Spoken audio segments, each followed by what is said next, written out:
Donc, je pense qu'on peut commencer tout de suite. On est très à l'heure, donc 11h31. Bonjour, mon nom est Jessica Bellil. Je suis la directrice de la Chambre de commerce de cette île Ouachat-Macnagoténam. Aujourd'hui, on a une activité qui risque fort de vous intéresser parce qu'on va parler de pratiques éco-responsables. Et il y a le mot là, qui normalement réjouit les entrepreneurs et les gens d'affaires qui est la rentabilité. Donc, des pratiques éco-responsables qui peuvent être rentables. On a la chance d'avoir 3 organisations avec nous. La manière que ça va fonctionner, là, chacun va avoir son temps pour présenter son organisation. Puis ensuite, on passera à une période de questions. Je vous invite à, ben là c'est fait, là, tout le monde a mis son micro en mode silencieux, mais si jamais vous avez des questions, ben, attendez à la fin, puis vous pourrez écrire soit dans le chat ou sinon simplement poser la question lorsque vous en aurez à la fin de la rencontre. Les caméras sont ouvertes avec nos présentateurs. Donc, on a Vincent Carbonel qui est du Fonds Éco-Leader. On a Mme Mireille Gagnon, que vous voyez, qui est de la MRC Sept-Rivières. Et finalement, on termine avec Mme Barbara Morneau, qui est de la SADC. Barbara, je ne sais pas si on dit de la Synergie 138 ou SADC ou les deux. Les deux, SADC pour Synergie 138, c'est bon. Parfait. Donc, pour commencer l'activité, on va commencer avec notre Vincent, qui va, notre Vincent, ça partit pour aujourd'hui, du moins pour le midi, qui va parler des avantages pour les entreprises à adopter des pratiques d'affaires éco-responsables et des technologies qui sont propres. Donc, Vincent, je te cède le micro dès maintenant.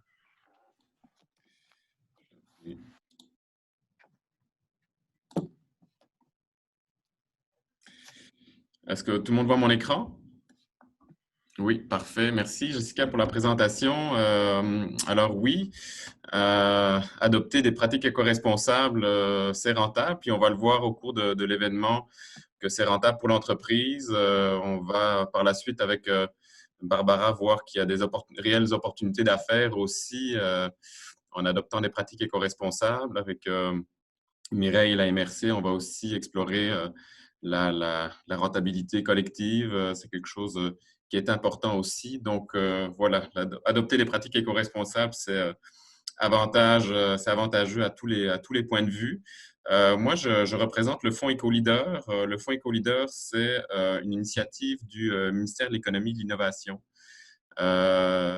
Donc, il y a à la fois un réseau d'agents qui travaillent un petit peu dans chaque région administrative et il y a un programme de financement qui vise à soutenir les entreprises qui veulent adopter des pratiques éco-responsables. Puis l'objectif, donc, c'est de rejoindre un maximum d'entreprises un peu partout au Québec. Puis, au niveau des pratiques éco-responsables, on est vraiment dans l'environnement, le développement durable, l'éco-responsabilité au sens large. Donc, on vise à la fois la réduction de consommation des matières premières, on vise à la fois des projets qui visent à réduire les consommations d'énergie. Souvent, c'est quelque chose qui coûte cher pour les entreprises, les consommations d'énergie, de chauffage. On vise à réduire les gaz à effet de serre. On va regarder aussi des notions comme l'approvisionnement responsable, la stratégie développement durable d'une entreprise, tout ce qui concerne l'économie circulaire aussi, on va le voir avec Barbara par la suite. La gestion des matières résiduelles, bien sûr. Ça aussi, on va le voir plus tard avec Mireille plus en détail. Donc, voilà pour les thématiques principales du Fonds Éco-Leader. Donc, ce qu'il faut retenir, c'est des projets qui, à la fois, réduisent l'impact environnemental des entreprises, mais qui sont aussi bons pour sa rentabilité. Petite distinction au niveau du Fonds Éco-Leader, on va encourager l'adoption de pratiques d'affaires éco-responsables. Donc là, on est dans des pratiques de gestion, se doter d'un plan de gestion des matières résiduelles, se doter d'une politique de développement durable, se donner des critères d'achat responsables. Donc là, on est au niveau de la gestion d'entreprise. Après, il y a tout un volet technologie propre. Là, c'est quand on va viser l'acquisition d'un équipement, d'une nouvelle technologie, d'un nouveau matériau qui va permettre à l'entreprise d'être plus performante au niveau de l'environnement. Donc là, ça concerne tout ce qui est système de chauffage éco-énergétique, des nouveaux systèmes d'éclairage aussi. Ça, c'est une technologie propre qui est sans doute une des plus répandues. Parfois, rien que changer son éclairage va permettre de réduire sa consommation d'électricité de beaucoup. Donc, voilà, la petite distinction. Je vois que toute l'équipe de numérique nous a rejoint. Si vous pouvez juste se mettre en mute, ça serait super. Pour les avantages à intégrer des pratiques d'affaires éco-responsables, j'en ai listé quelques-uns, les principales. Tout d'abord, c'est se démarquer auprès des grands donneurs d'ordre. Je pense que c'est quelque chose, un argument qui est assez important, surtout pour l'économie de la Côte-Nord. On a des grands donneurs d'ordre qui, de plus en plus, se dotent de politiques d'approvisionnement responsables, qui vont implanter des systèmes de gestion environnementale qui vont avoir des répercussions sur leurs fournisseurs, sur leurs sous-traitants. Donc, quand une entreprise se dote elle-même de pratiques éco-responsables, elles vont pouvoir être avantagées quand il s'agit d'obtenir des contrats auprès de grands donneurs d'ordre. Les bailleurs de fonds et investisseurs aussi, de plus en plus, ont des critères de développement durable dans leur cahier de charges, que ce soit la Société du Plan Nord, Investissement Québec, Exportation Développement Canada et d'autres. Donc, ça va faciliter l'accès à des financements quand on a soi-même des pratiques d'affaires éco-responsables mises en place. Et puis, bien sûr, l'attente des consommateurs. L'Observatoire de la consommation responsable a dressé un peu le portrait de l'entreprise responsable type, et le respect de l'environnement revient à 85%, pour 85% des répondants. Donc, vous voyez que c'est important. Puis, j'ai l'impression que j'ai pas l'impression, mais c'est quelque chose qui s'est accentué en plus la dernière année. L'Observatoire de la consommation responsable a mis en place une espèce de vigie conso de la consommation COVID-19. Puis, ces tendances-là se sont accentuées. De plus en plus de consommateurs mentionnent qu'ils sont à la recherche de produits plus durables. Ils estiment que les entreprises ne communiquent pas assez d'informations environnementales durables à propos des produits et services qu'ils mettent sur le marché. Donc, ça, c'est quelque chose qui va être important aussi pour les entreprises. Dernier avantage très, très important aussi, particulièrement sur la Côte-Nord, mais je pense partout au Québec, l'attraction et la rétention de main-d'œuvre. La main-d'œuvre accorde de plus en plus d'importance en fait à tout ce qui est responsabilité sociale de l'entreprise, le bilan environnemental, le bilan éthique d'un employeur. Puis c'est quelque chose qui est encore plus vrai pour les jeunes. Donc, je pense qu'en tant qu'employeur, il y a un avantage aussi au niveau de la main-d'œuvre à adopter des pratiques d'affaires éco-responsables. Donc, pour ça, le Fonds EcoLeader veut soutenir les entreprises qui souhaitent aller de l'avant. Je vous parlais de l'enveloppe financière. Il y a aussi le réseau d'agents qui vient en région soutenir les entreprises.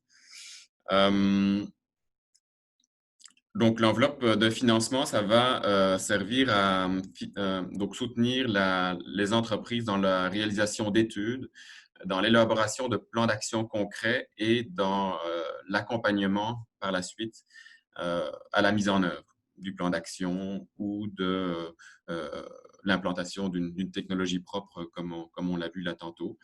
Ce qui est intéressant, c'est que des entreprises peuvent déposer un projet de manière individuelle. Je vais travailler avec tel expert sur telle question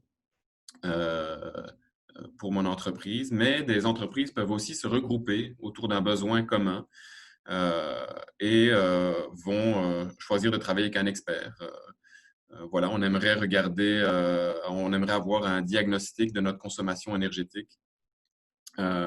Et un expert va venir faire ce diagnostic dans toutes les entreprises. Donc, l'expert va pouvoir coordonner la cohorte ou ça peut être une organisation tierce, une organisation de développement économique, une chambre de commerce. Donc, ça, c'est quelque chose qui peut être très intéressant aussi parce que le financement va être multiplié en fonction du nombre d'entreprises qui vont être dans la cohorte.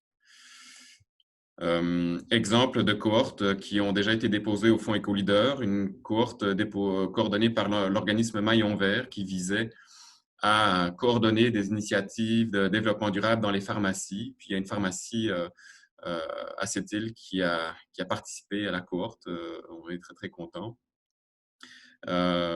Autre type de cohorte, une cohorte coordonnée par l'expert Englobe, que vous connaissez peut-être, et qui vise à réaliser des diagnostics environnementaux dans des entreprises. Donc, on est dans l'environnement industriel. Donc, le diagnostic va être souvent la première étape pour par la suite implanter un système de gestion environnementale qui peut être ISO 14000 ou qui peut être autre. Ça aussi, c'est une cohorte qui est ouverte. S'il y a des entreprises qui sont intéressées, ils peuvent contacter l'entreprise Englobe. Il y a aussi des initiatives en gestion des matières résiduelles. L'entreprise Chamar qui souhaite travailler avec des entreprises qui veulent réduire leurs déchets. Donc, diagnostic, plan d'action, accompagnement, encore une fois. Au niveau de la consommation énergétique aussi, des entreprises qui souhaiteraient réduire leur consommation énergétique vont être guidées dans la réalisation d'un diagnostic, d'un plan d'action et de l'accompagnement. Voilà quelques exemples de cohortes, mais donc n'importe quelle entreprise pourrait aussi, de manière individuelle, décider de travailler avec un expert sur un aspect de son impact environnemental. Puis bénéficier d'un soutien financier du fonds EcoLeader. Je vous invite à aller sur le site Internet pour plus d'informations. Vous allez avoir toute l'information en lien avec le programme de financement. Il y a un répertoire d'experts aussi, si jamais vous voulez avoir plus d'informations sur des experts avec qui travailler. Il y a de l'information sur des cas d'entreprises leaders également. Donc, je vous invite à aller sur la plateforme. Donc, merci beaucoup. Je vais laisser la parole à Barbara. Puis par la suite, s'il y a des questions, n'hésitez pas. Je suis disponible.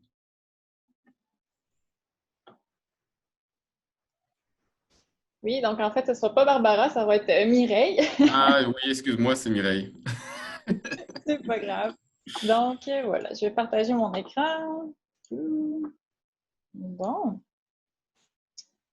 Alors, donc oui, justement, je me présente, Mireille Gagnon. Donc, je suis coordonnatrice de projet en environnement à la MRC de Cette-Rivière. Alors, en fait, aujourd'hui, je vais diminuer ça parce que je ne vois plus mon écran. Bon. OK. Donc, voilà, aujourd'hui, je vais vous parler en fait des services qu'on offre aux entreprises par l'entremise de notre nouvelle campagne. Donc, la campagne Je maîtrise la base sous le thème des gestes banals, des impacts extraordinaires. Alors, cet objectif, en fait, l'objectif de la campagne, c'est vraiment d'encourager les entreprises à mettre en place, en fait, les installations de base jugées nécessaires pour avoir un bon recyclage. Donc, un recyclage exemplaire autant pour la quantité que la qualité. Donc, en fait, vous avez peut-être déjà entendu des publicités à la radio, vu aussi des publicités sur le web, sur les médias sociaux. Peut-être que vous avez entendu parler de notre défi « Je maîtrise la base ». Donc, il y a quand même plusieurs entreprises qui vont participer à ce défi-là. Puis, c'est vraiment pour montrer l'exemple, en fait. On a également une plateforme web qui énumère justement ces règles de base-là qu'on juge essentielles pour un bon recyclage. Alors, avant d'aller voir la plateforme, je vais parler un petit peu des raisons qui nous ont poussés à faire cette campagne-là, en fait. Donc, à l'écran, on a le lieu d'enfouissement à Sept-Îles. Donc, en fait, ça, c'est directement un déchargement des milieux de travail. Donc, on voit déjà qu'il y a des matières qui ne sont pas supposées d'être là, des matières recyclables. On a des boîtes de carton, on a aussi des bouteilles de plastique.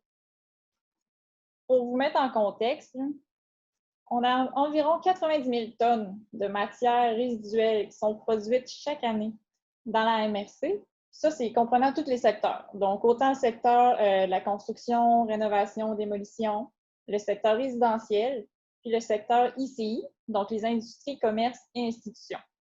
C'est le secteur ICI, donc nos milieux de travail, qui a la plus grande proportion de matières générées, avec 43 %. L'enjeu, c'est que le taux de nos matières, de récupération de nos matières recyclables, juste dans les ICI, s'élève à 24 %. Donc, très en dessous quand même de l'objectif provincial de 70 % fixé pour 2020. En fait, ce que ça veut dire, là, c'est que selon nos estimations, le 3/4 des matières recyclables produites potentiellement par les ICI de Sept-Îles, Port-Cartier, Ouachat, Mayotenam se retrouvent finalement au site d'enfouissement. Donc, en fait, ça peut être tout simplement parce que les milieux de travail n'ont pas les équipements nécessaires, les installations nécessaires pour avoir un bon recyclage. Ça peut être aussi à cause d'un certain laisser-aller dans les entreprises. Donc, voilà les statistiques. Juste pour vous mettre en contexte aussi, là, notre 3/4 de matière, en fait, là, ça s'élève à peu près à 5500 tonnes. Puis là, je vous pose une question. Est-ce que vous avez déjà pensé à combien ça nous coûte à enfouir nos déchets? Donc, quand on parle de rentabilité, là, voilà, là, c'est la rentabilité collective. En fait, je peux vous dire que juste pour le 5500 tonnes qu'on a enfoui des bonnes matières, en fait, des matières recyclables, bien, juste ce 5500 tonnes-là, ça nous coûte 500 000 $ de taxes municipales. Pourtant, on pourrait revendre ces matières-là sur le marché du recyclage, puis on pourrait augmenter d'environ 250 000 $ les revenus moyens annuels du centre de tri Lefort à Port-Cartier. Donc, en fait, c'est là que notre recyclage se retrouve. Puis, c'est un organisme qui emploie à peu près 75 personnes pardon, je pense que je vais me calmer un peu. En réinsertion sociale. Donc, d'où l'importance, en fait, de bien recycler pour une économie locale aussi. Mais là, pourquoi cette année, on décide de publier, en fait, de lancer cette campagne-là? Ça ne sort pas de nulle part, OK? En fait, depuis 2013, que l'Éco-Patrouille de la MRC de Cette-Rivière va directement dans les entreprises, récolte des informations, sensibilise les entreprises. Puis, avec ça, en fait, on a réussi à répertorier toutes ces entreprises-là de notre beau territoire dans une base de données confidentielle qui a en fait tous les résultats de performance liés à la gestion des matières résiduelles. Donc, il y a eu plus de 1700 visites en entreprise par les éco-patrouilleurs et il y a au moins 700 organisations qui ont reçu au minimum un diagnostic.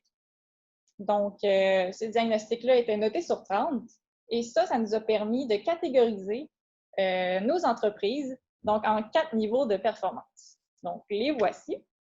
Le niveau 1, c'est les irréprochables. Ils n'ont pas de problème avec les règles de base que je vais vous présenter tantôt. Donc, eux, ils maîtrisent la base de la gestion des matières résiduelles. On a à peu près 35 % des entreprises qui sont dans cette catégorie. On a 40 % de bons élèves. C'est la catégorie qui a le plus d'entreprises, évidemment.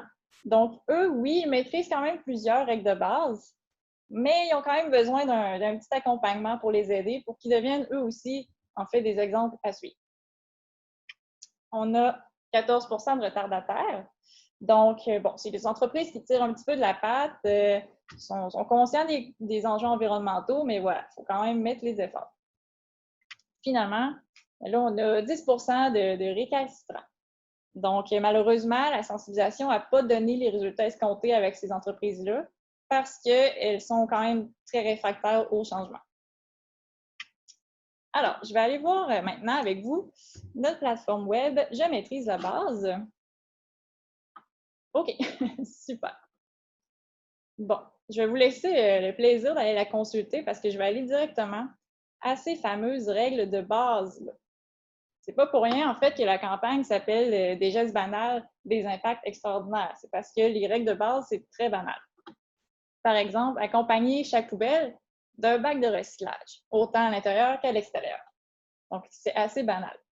On a aussi, identifié ces bacs-là, donc les bacs de recyclage, les bacs de poubelle. Comme ça, on n'a pas d'incompréhension de quel bac est quel... Moi, c'est ça. Bon. Ensuite, bon, évidemment, on dépose les matières recyclables dans les bacs de recyclage en respectant les consignes du recyclage. Donc, ces consignes, en fait, c'est déposer les matières en vrac, aplatir les contenants et les boîtes de carton. Donc, en fait, ces deux consignes-là, ça sert à économiser de l'espace. Parce que souvent, bien, quand on n'a plus d'espace dans notre bac bleu, mais on l'envoie à la poubelle. Donc, c'est pour ça, on veut éviter cette mauvaise habitude-là. Donc, c'est pour ça qu'on veut économiser de l'espace. Évidemment, le bac bleu, c'est aussi un bac propre et sec. Donc, c'est important de vider nos contenants puis de les rincer aussi. Évidemment, mettre le papier déchiqueté dans un sac transparent noué, très important pour la récupération du papier, surtout qu'on a une entreprise locale ici qui permet ce type de récupération-là. Rapporter les contenants consignés chez un détaillant. Et finalement, pour que nos belles matières soient à l'abri des intempéries, c'est important aussi de fermer le couvercle extérieur. On a aussi, évidemment, disposé du bois, de la ferraille, des matières dangereuses aux endroits appropriés. Et finalement, tous les déchets qui ne sont pas récupérables, ben, on les jette aux ordures. Donc, je rappelle ici que c'est vraiment la base là, de la gestion des matières résiduelles. On a quand même cette section ici qu'on a poussée un petit peu plus loin, par exemple, pour parler du recyclage. OK, je vais retourner à mon... OK, je vais retourner à mon PowerPoint. Maintenant, je vais parler un petit peu du défi, en fait, je maîtrise la base, qui est réalisée par Synergica Électrique, la plomberie du Portage. On a également M3 Industriel à Port-Cartier. On a Peinture Cateau et Fils, la Quincaillerie Lormad, Zone Véloci, Microbrasserie, la compagnie. Mon Dieu, j'en ai oublié un. En tout cas, ça va me revenir. Mais bref, toutes ces entreprises-là sont très diversifiées, en fait. Puis c'est justement ça le but, c'était pour qu'ils montrent l'exemple, mais que ce soit accessible à toutes les entreprises de notre territoire. Donc, le défi, en fait, que j'explique là, c'est vraiment notre service d'accompagnement aussi. Donc, en fait, tout d'abord, il y avait un diagnostic sur la gestion des matières résiduelles. Donc, on vient voir, en fait, c'est quoi vos installations. Ce diagnostic-là comprend les règles de base que je vous ai montrées sur la plateforme web. Ensuite, je fais un compte-rendu et c'est à l'entreprise d'améliorer ces installations-là. Évidemment, on a un volet formation, donc des formations en gestion de matières résiduelles pour les employés puis aussi les employeurs. Parce que oui, c'est bien beau faire les changements, d'avoir des belles installations, mais c'est important aussi que les employés soient au courant de, un, qu'il y a des nouvelles installations, puis de deux, qu'ils sachent comment s'en servir aussi. Bon, évidemment, pour le défi, on a aussi le volet témoignage dans les médias parce qu'on veut montrer à tous ces beaux exemples-là d'une bonne gestion de matières résiduelles, en fait. Donc, on veut des vrais visages avec des vraies réalités qu'on a sur notre territoire. Et finalement, le diagnostic final permet, en fait, de voir l'amélioration des entreprises puis de diffuser le résultat de ce beau défi-là. Donc, en fait, ce qu'on veut, c'est que ces entreprises-là deviennent des irréprochables. Puis, c'est ce qu'on veut aussi avec notre service d'accompagnement pour toutes les entreprises qui vont vouloir, en fait, s'améliorer, de nous contacter puis qu'on passe justement, qu'on fasse un premier diagnostic, ensuite qu'on fasse des formations auprès des employés pour finalement que vous deveniez, vous aussi, des irréprochables. Puis, je rappelle aussi que c'est un accompagnement qui est gratuit, puis on le personnalise en plus. Donc, voilà, je vais terminer finalement en vous annonçant une bonne nouvelle. Donc, en fait, la MRC lance aujourd'hui son nouveau programme incitatif de recyclage dans les milieux de travail. Donc, ce programme d'aide financière-là s'adresse aux petites et moyennes entreprises situées sur le territoire de la MRC. Puis, le pourcentage de subvention s'élève à 50 % pour l'achat de petits bacs intérieurs de recyclage. Donc, si vous n'en aviez pas, c'est le moment d'en profiter. Puis, en plus, certains formats, en fait, de bacs vont avoir directement un rabais à la caisse, chez les détaillants partenaires, donc Bureau en gros et Brassard Bureau. Donc, voilà, si vous voulez plus d'informations, allez visiter notre site web. Donc, je vais laisser la parole maintenant à Barbara. Merci.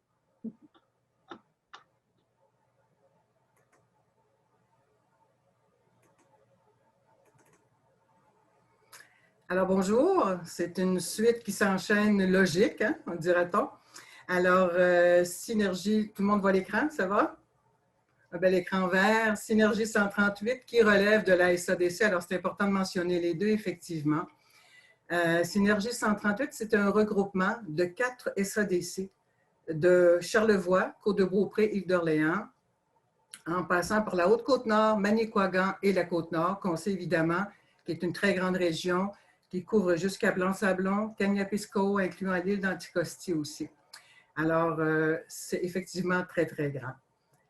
C'est ce regroupement-là, dans le fond, nous amène vers Synergie 138, qui est aussi, on peut aller tout de suite avec la mission. Dans le fond, c'est de stimuler l'efficacité de l'économie et l'innovation par l'économie circulaire. Alors, c'est vraiment de recréer toute cette, de refaire un peu cette ligne-là. Au lieu d'être linéaire, bon, il va de façon circulaire.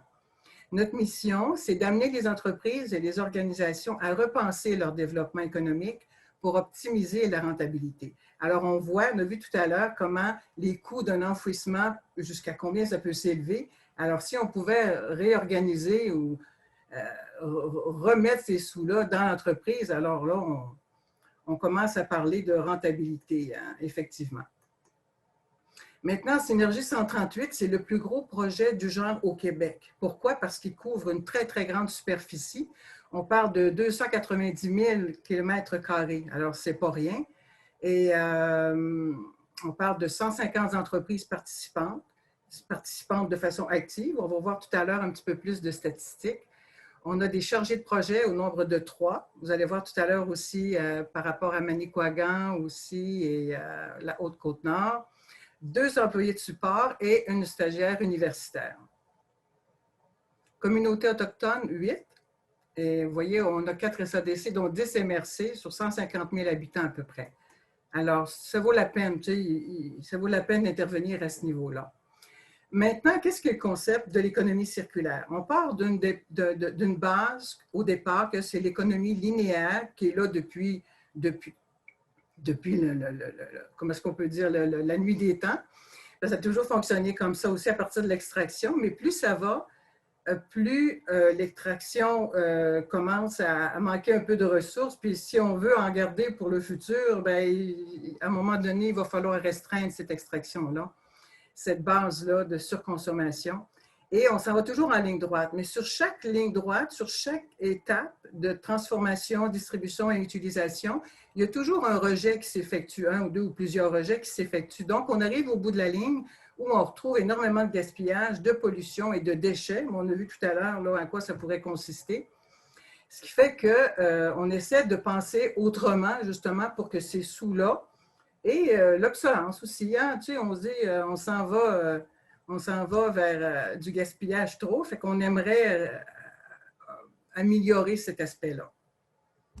L'économie circulaire, ce n'est pas d'aujourd'hui non plus. Les entreprises, la plupart en font, même sans mettre un nom sur ça. Peut-être qu'après la présentation, ils vont dire « Ah, je fais l'économie circulaire. » Bien, on en fait, tu sais, on prend nos éléments, nos matières, puis bon, la plupart, il y en a qui n'en font pas, mais peut-être que là, ici, en force d'en parler au fur et à mesure, bien, je pense qu'on peut sensibiliser davantage. Alors, l'idée, c'est qu'à chaque étape, on a notre même ligne, c'est qu'à chaque étape, on repense, on refait pour que nos déchets puissent servir à autre chose. L'idée, c'est que la base du déchet de un peut devenir une matière première pour l'autre. Alors, tu sais, on va avoir des petits exemples concrets tout à l'heure, là, mais à chaque niveau de l'étape de transformation, que ce soit jusqu'à la distribution et l'utilisation, il y a toujours des déchets, mais qu'on peut ramener. Alors, des pertes qu'on peut comptabiliser, mais qu'on fait autrement. Alors, on parle de conception durable, aussi responsable, on parle d'optimisation, de location, des fois au lieu d'acheter, on parle plutôt de location, de prolonger la durée de vie de nos produits et de nos composants. Alors, de faire de l'entretien, de la réparation. Parfois, tu sais, on est porté à aller rapidement, puis on laisse aller la machine. Tu sais, si on pense à court terme, on pense à long terme plutôt, bien là, on peut aller chercher un petit peu plus de rentabilité à ce niveau-là. Reconditionner également. Donc, c'est les fameux 3 RV, mais là, on est rendu à 5, 6 RV. Mais on parle surtout de recyclage et de valorisation, de compostage lorsqu'il est question de matières comestibles. Maintenant, c'est nos services que j'aimerais vous présenter ici, les audits. Qu'est-ce qu'un audit? C'est aussi un questionnaire, une cueillette de données. On va directement dans les entreprises. J'en ai un petit exemple tout à l'heure. On va dans les entreprises, on passe les informations de l'organisation. Ensuite, on reprend aussi tout ce qui est intrant, tout ce qui est extrant. C'est là qu'on peut être capable de comptabiliser en termes d'argent aussi. Qu'est-ce que ça va nous donner comme flux aussi? Alors, mise en relation avec d'autres entreprises. Cette mise en relation-là est extrêmement intéressante parce que Synergie 138 fait partie d'un réseau qui s'appelle Synergie Québec. Il y a une quarantaine d'animateurs ou d'agents comme moi qui travaillent au sein de la province et sont répartis à peu près dans une vingtaine de sous-territoires, si on veut, comme la Montérégie, l'Estrie, bon, la Côte-Nord, vous savez. Et puis, une fois que les informations de l'audit sont prêtes, nous allons sur une plateforme, ce qu'on appelle Synergie Québec, la plateforme, et là, c'est un algorithme. Alors, une fois que les informations sont entrées, il y a des matchs, il y a des mix qui se font, et puis là, bien, ça prend toujours un humain pour dire oui, ça peut fonctionner ou non, ça ne fonctionne pas, ça a un non-sens. Mais c'est bien de voir, c'est sûr qu'on privilégie sur des réseaux courts, ce qui va se passer en région. De faire affaire avec la région de Montréal, c'est plus loin. Alors là, on essaie de sauver du gaz à effet de serre, les fameux GES, mais en tout cas, il faut voir comment chacun des cas là, se présente. Alors, on passe au montage du projet, on aide à la recherche de financement également, la mise en place d'indicateurs afin de mesurer le bilan des retombées et la publicisation sur nos réseaux. Alors, c'est une belle visibilité, ce qui est non négligeable. Voici le formulaire de collecte de données. C'est dans les très simples aussi, ça donne une idée, mais j'attire votre attention sur le centre. Lorsqu'on parle de production principale, on parle d'échange de résidus avec d'autres entreprises, parce qu'il y en a qui le font déjà. Et on demande quel est le principal résidu problématique, parce qu'il y en a qui ne sont pas problématiques, mais quels sont-ils? Et le coût de gestion de vos matières résiduelles. Alors, c'est là qu'on peut intervenir, c'est cet aspect-là sur lequel on travaille le plus. Ensuite, ici, c'est la plateforme de Synergie Québec, très complexe, mais une fois qu'on l'a apprivoisée, on s'en tire assez bien. C'est du temps, évidemment, mais le résultat est vraiment intéressant. Alors, voyez-vous un peu au niveau des quantités, là, on est rendu à 16 400, puis en tout cas, ça va même plus au-delà de ça, mais c'est énorme tout ce qui peut se passer. Donc, on doit faire des extractions si on veut se ramener sur notre réseau à nous, dans notre département de la côte. Alors, on a les noms d'entreprises, c'est fictif, naturellement, parce qu'il y a une confidentialité qui est très, très importante lorsque l'audit se fait au départ. Et c'est comme ça que lorsqu'on voit le statut de la synergie proposé, rejeté, on va voir un petit peu tout à l'heure en quoi ça consiste. Ce qui est important, c'est de voir ici avec les demandes et l'offre. C'est les deux choses les plus importantes. Il y a des entreprises qui offrent, il y en a qui demandent. C'est là que les matchs vont se faire un petit peu plus tard. Un peu de statistiques. Lorsqu'on calcule les synergies, on parle de régions, là, le total en Côte-Nord s'élève à 571. C'est des calculs, des chiffres assez récents. Alors, ce que je vous parlais tout à l'heure, lorsqu'on voit les données en vert, les synergies qui ont pu être identifiées, voyez-vous, la quantité est très importante, mais ce qu'on retire de ça, les valider dans un deuxième temps. Donc, oui, il y a des possibilités. On concrétise ensuite un petit peu plus précisément en contactant les entreprises, les entrepreneurs, et ensuite ce qui peut être réalisé en grille foncée. Donc, on voit que, voyez-vous, le prorata du travail et de l'énergie qui est mis au préalable comparativement aux résultats qu'on peut en retirer. Sauf que ces résultats-là sont extrêmement importants pour la rentabilité de l'entreprise. C'est déjà là la petite différence qui peut faire qu'elle se tire d'affaire. Les annonces, on voit la différence entre la demande et l'offre. Il y a un petit peu plus d'offres que de demandes, mais c'est tout à fait normal. Là, il y en a 800 à peu près qu'on tire depuis le début là, sur la région.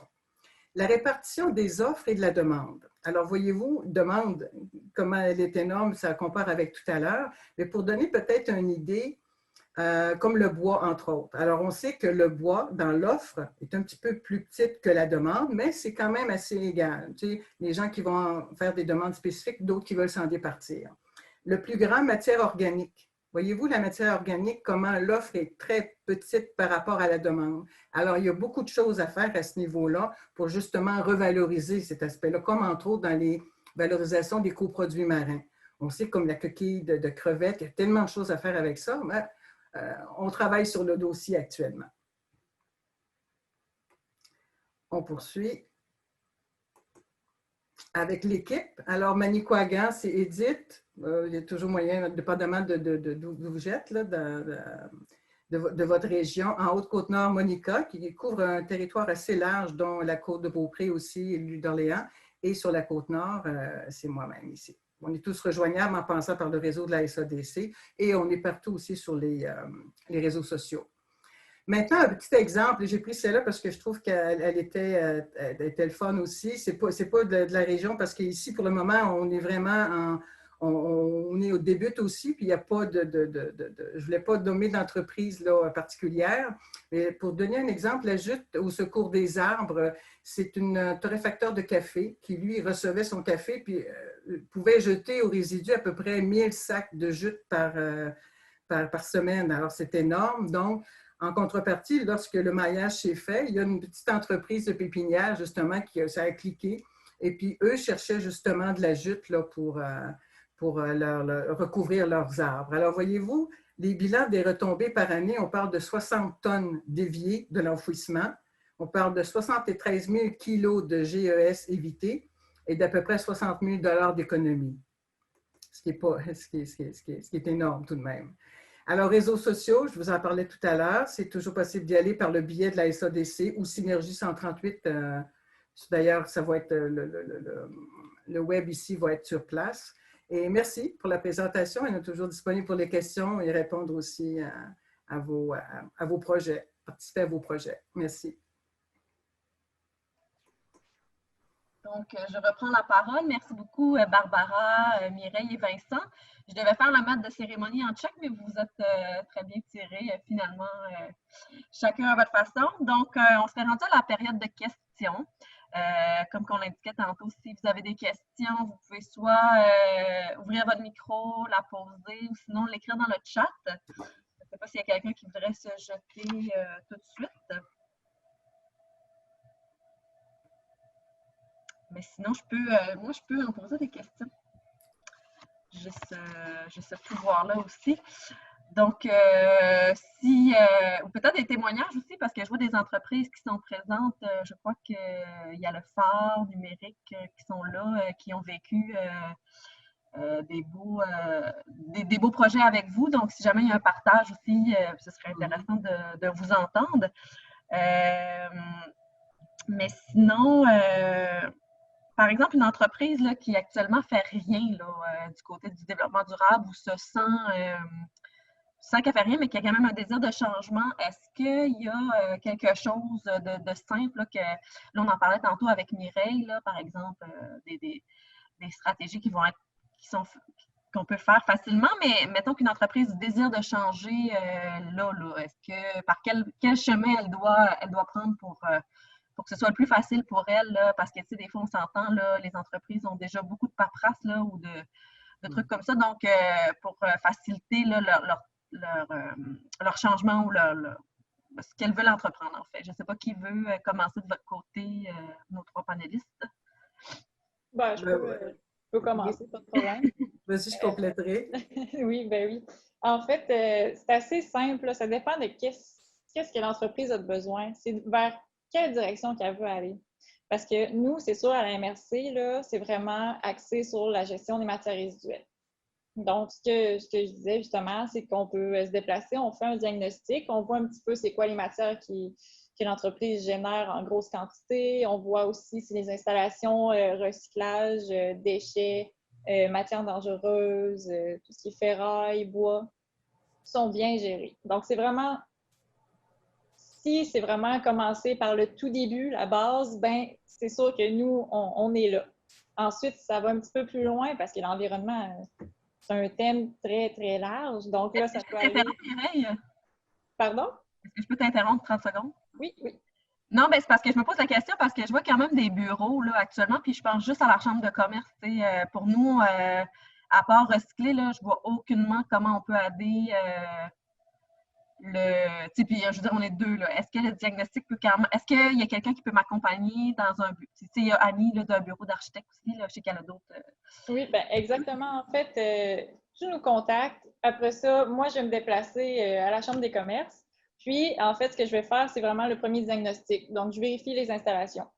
Puis là, je vous dis, en fait, carrément, ah, ben là, il y a des améliorations à faire. Puis, s'il n'y en a pas, ben, bon, c'est rare, hein, il y a toujours place à amélioration, mais, tu sais, je vous dis un peu, ça ressemble à quoi actuellement. Puis ensuite, je peux vous accompagner pour faire des formations. Par exemple, si je pense à des entreprises qui ont beaucoup de personnel, bien là, des fois, la communication est un petit peu plus difficile. Puis c'est là l'importance d'avoir une formation pour expliquer aux gens, en fait, c'est quoi qu'on a en place, là, comment l'utiliser. Donc, voilà. Et peut-être qu'en discutant avec toi, Jessica, on se rendrait compte que le gros de l'impact, c'est peut-être au niveau de vos événements, des galas, puis il y aurait peut-être des choses à faire à ce niveau-là. Voilà, je fais ma parenthèse. Oui, puis dans un deuxième temps, mais si on veut aller plus loin, puis justement remodeler l'économie, la façon dont on procède, qu'on voit, on peut revisiter ça avec nous. On fait une visite dans l'entreprise aussi, on prend le même genre d'informations différentes, parce que là, on parle d'intrants et d'extrants, et puis on voit de quelle façon tout ça pourrait s'arrimer avec une autre entreprise qui est à proximité, et c'est là que l'émaillage pourrait se faire. Ça s'appelle, on peut parler plus de symbiose aussi, parce qu'il y a des mutualisations qui peuvent se faire aussi. Mais on peut faire de l'économie circulaire, mais on peut aller au-delà de ça aussi avec un partage avec une autre organisation. Je pense que, Annick, tu avais levé la main? Oui, une précision que j'aimerais que vous m'apportez. Vous parlez beaucoup d'entreprises. Est-ce que c'est aussi des programmes qui sont offerts aux organismes? Pour le Fonds Éco-Leader, malheureusement, c'est uniquement des entreprises ou des entreprises d'économie sociale. Donc, des organismes à but non lucratif qui ont une activité commerciale et qui ont un minimum de 40% de revenus autonomes. On peut penser par exemple à Ressources de réinsertion Le Phare, sont admissibles au Fonds Éco-Leader. Le Fonds Éco-Leader finance les honoraires professionnels dont ils auront besoin. Donc, les honoraires professionnels pour des contrats avec des experts.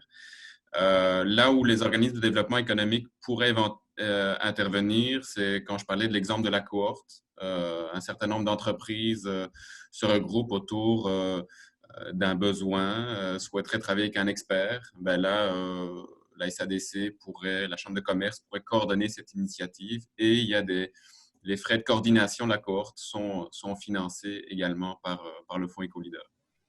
Et j'imagine que vous avez une liste d'experts disponibles également. Oui, il y a une liste des experts. Il y en a quelques-uns qui sont présents sur la Côte-Nord. Il y en a qui sont présents à l'extérieur. C'est ça un petit peu le rôle de l'agent régional, c'est d'essayer d'identifier des experts qui pourraient convenir à l'entreprise. Je peux, par exemple, parler de 2 projets qui ont été financés sur la Côte-Nord et qui sont officiellement, on peut communiquer, parce qu'il y en a qui ont été déposés, qui n'ont pas encore été analysés. Donc, comme je vous disais, la pharmacie Karine Bernatchez, Nathalie Laberge, donc ici le Proxime à Sept-Îles, eux travaillent avec l'expert Maillon Vert pour implanter une stratégie de développement durable dans la pharmacie. L'autre entreprise, c'est une entreprise de Bécomo qui s'appelle Michel Miller, qui est une entreprise de construction et qui souhaite se faire accompagner par Englobe pour l'implantation d'un système de gestion environnementale. Donc là, l'expert, c'est Englobe. Mais tout expert qui voudrait travailler avec le Fonds Éco-Leader, il y a des démarches sur le site Internet pour se faire accréditer. Je pense que la SADC de Manicouagan figure dans le répertoire des experts, mais le regroupement aussi de Synergie 138. Je ne sais pas si ça répond à ta question. Oui, merci. Puis ma question aussi pour la MRC, est-ce que le programme s'adresse également aux organismes? Oui, en fait, c'est ça, c'est les petites et moyennes entreprises, mais également les organismes communautaires. On a une question dans le chat de Annie Gosselin qui dit si on souhaite aller plus loin car nous appliquons déjà des gestes simples, est-ce qu'il y a de l'accompagnement possible? Ben, je vais me permettre de commencer. Oui, justement, le Fonds EcoLeader ou d'autres programmes, puis on pourrait regarder ça ensemble, par exemple auprès de Recyc Québec. Je ne sais pas si on parlait des gestes simples en gestion des matières résiduelles, mais si on parle de la gestion des matières résiduelles, le Fonds EcoLeader ou Recyc Québec pourrait financer des études, encore une fois, là, s'il y a une expertise pointue sur une matière résiduelle ou la réalisation d'un plan de gestion des matières résiduelles plus étoffé ou ici, je pense que vous êtes un bureau d'architecture. Si on veut regarder ça plus en détail au niveau des projets, ben là, ça serait de trouver des experts spécialisés là-dedans. Mais il y a aussi les autres domaines. C'est sûr que les gestes, il y a des gestes simples en termes de gestion de l'eau, en termes de gestion d'énergie, mais dès qu'on veut peut-être pousser plus loin, là, le Fonds EcoLeader peut financer des audits, des études de faisabilité. Puis on pourrait s'en reparler si jamais vous êtes intéressé. Nous aussi, on fait de l'accompagnement. Alors, pour l'économie circulaire, c'est quelque chose que vous aimeriez aborder ou explorer à tout le moins, faire un début. On fait de l'accompagnement aussi. On va vous rencontrer, on remplit l'audit ensemble, on en discute, on échange et puis c'est là qu'on voit des possibilités. Mais même un bureau, il peut avoir de la mutualisation. On peut faire des échanges de ressources. Ça peut être de la matière, ça peut être un équipement, ça peut être, c'est très large, là. Alors, on prend le temps de s'asseoir et de regarder votre réalité à vous. On prend le temps de le regarder, puis après ça, mais il y a de l'accompagnement qui se fait à tous les niveaux.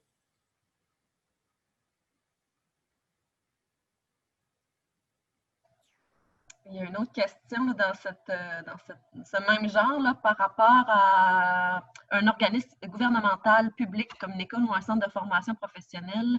Est-ce que dans ce cas-là, il peut y avoir aussi de l'accompagnement, étant donné que justement, là, ils sont financés par le public? Ben moi, la réponse est la même. Dans le fond, que ce soit une organisation, une entreprise, qu'importe l'organisation, il y a moyen d'entrer et de voir, parce qu'il y a de la perte, il y a du déchet aussi, là, que ce soit papier, que ce soit... des fois, c'est surprenant. L'énergie aussi, on parlait d'énergie ou d'eau. C'est des détails là, qu'on ne pense pas, mais ça va jusque-là aussi. Ça peut aller très loin. Alors, c'est pour ça qu'en faisant l'analyse, l'audit, en recueillant ces informations-là, qu'on fait penser aux gens aussi comme les extrants. Qu'est-ce qu'on jette? Puis des fois, ils pensaient, ils n'avaient aucune idée que ça pouvait être un déchet, mais oui, c'est un déchet. Fait qu'on sensibilise beaucoup aussi à ce niveau-là. Pour la MRC aussi, si je peux compléter, c'est la même chose. Là. Aussitôt que c'est un milieu de travail, autant un atelier ou des bureaux administratifs, on va se déplacer et puis on va venir faire un accompagnement. Donc, ça s'applique. On est déjà allé en plus là, dans les cégeps. Voilà. Merci, mesdames. Je ne sais pas s'il y avait d'autres questions, ou du moins, ça répond au moins à vos questions, les deux qui nous ont fait part de l'heure dans le chat. Sinon, peut-être un sujet qui est très à la mode, là, qui s'appelle la COVID. Dans ce contexte, est-ce que c'est plus... est-ce que le fonctionnement est le même? J'imagine que les déplacements sont à éviter. Donc, votre travail consiste en quoi finalement? Est-ce qu'il y a eu un changement là, par rapport à la COVID dans vos interventions? Oui, à la SADC, c'est sûr qu'il faut s'adapter. Hein? Donc, on fonctionne souvent avec Zoom, la technique que vous venez d'utiliser. On fonctionne par téléphone aussi également. Ça dépend des périodes. Il y a une période où on pouvait se déplacer un petit peu tout en conservant les mesures sanitaires avec l'éloignement et tout, là, la distanciation, le masque et tout. Mais c'est privilégié justement de le faire par voie de Zoom ou de téléphone aussi. Ça se fait bien. Mais ça arrive à l'occasion qu'on se déplace, lorsqu'on peut garder une bonne distance ou lorsque c'est à l'extérieur aussi, c'est possible. Mais toujours en tenant compte de la réalité, là. Au niveau du fonds EcoLeader, on se demandait un petit peu ce que ça allait, comment ça allait évoluer là, depuis le mois de mars avec la pandémie. On avait C'est sûr que il y a des entreprises pour qui le développement durable est au cœur de la mission, puis ça ne changera pas, mais on se demandait comment est-ce qu'on allait réussir à rejoindre des nouvelles entreprises, étant donné que les réalités de la pandémie prenaient toute la place. Puis ce qu'on a observé, c'est qu'il y a des projets qui ont continué à être déposés.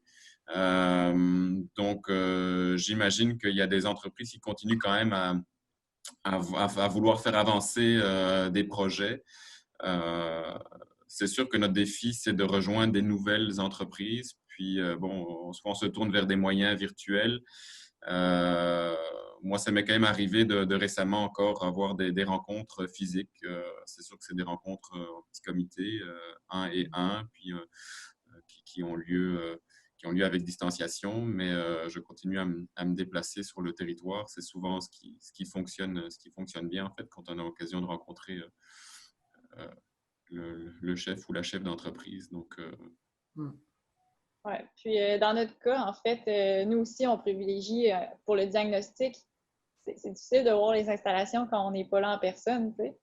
Mais pour les formations, là, on a vraiment développé des outils, en fait, qu'on peut faire à distance. Donc, il n'y a aucun problème pour les formations auprès du personnel parce que, je rappelle quand même que malgré le COVID, ben, on fait des matières résiduelles quand même, on en génère quand même. Puis d'autres entreprises, ça les a même augmenté, en fait, leur chiffre d'affaires, puis ils ont même augmenté leurs matières résiduelles au détriment d'autres entreprises, évidemment. Mais tu sais, le monde continue à tourner quand même, donc il ne faut pas oublier de quand même avancer dans l'environnement, en fait. Exact. Donc, merci de vos interventions. Merci d'avoir répondu aussi à ces questions-là. Puis d'avoir présenté vos organismes. Merci à tous ceux qui ont participé aussi. Donc, je le rappelle, on était avec Vincent Carbonel, qui est du Fonds Éco-Leader, Barbara, qui est de Synergie 138 SADC Côte-Nord, puis Mireille, qui est de la MRC de Cette-Rivière. Nous vous invitons à les contacter, évidemment, si le sujet. Je pense qu'il n'y a plus personne qui ne peut pas dire que le sujet ne l'intéresse pas. Là, donc, vraiment, c'est maintenant d'y aller, là, de faire le saut pour ceux qui n'avaient pas encore entamé de démarche, puis sinon, ben, à ceux qui ont déjà entamé, là, ben, de poursuivre ces démarches-là. Donc, merci d'avoir participé ce midi. Je vous souhaite bon appétit pour ceux qui n'ont pas encore mangé. Je présume que ceux qui sont cachés, c'est ce que vous faisiez là, pendant la conférence. Donc, merci à tous, puis au plaisir. Peut-être qu'on pourra se revoir là, plus tard, quand la pandémie sera enfin terminée, pour voir justement là, s'il y a du nouveau de votre côté. Ou parce qu'on s'entend, Vincent, tu l'as quand même dit, c'est peut-être pas une priorité. C'est pas comme ça qu'il faut le voir, mais les entreprises avaient d'autres chats à fouetter pendant les premières parties de la pandémie. Là, donc, mais je présume qu'il va y avoir une réflexion qui a été faite. Donc, ce sera intéressant d'attendre la fin pour voir ça. Donc, merci à tous. En même temps, des projets viennent d'être déposés, donc je suis quand même très, très optimiste. Puis je peux peut-être juste vous parler. Il y a un projet qui vient d'être déposé, quelqu'un qui veut construire un nouveau bâtiment et qui voulait savoir quel équipement installer en termes de ventilation, de chauffage, de climatisation. Il a fait appel à une firme spécialisée pour le conseiller dans le choix de ses équipements. Et puis, il y a une cohorte qui a été déposée. Donc, implanter votre système de gestion environnementale. Ça aussi, je ne nomme pas les experts puis les compagnies parce que le dossier est en cours d'analyse, mais je suis quand même confiant que les projets se développent puis sont déposés au Fonds Éco-Leader. Mais je pourrais vous faire un suivi peut-être par la suite, oui, certainement. J'en doute pas parce que mine de rien, là, ça reste que cette pandémie-là, elle a quand même créé, elle a allumé des idées. Je pense qu'il faut juste suivre, attendre que ça passe pour voir vraiment les réalisations. Donc, tu me feras un suivi là, quand ce sera officiel. Certainement. Et on invitera ces entreprises-là pour voir comment ça s'est passé. Ah oui, certainement. Oh, c'est une bonne idée. Donc, merci à tous d'avoir participé. Puis, comme Annick le mentionne, bonne semaine à tout le monde. Merci tout le monde. Merci. Au revoir. Merci. Au revoir.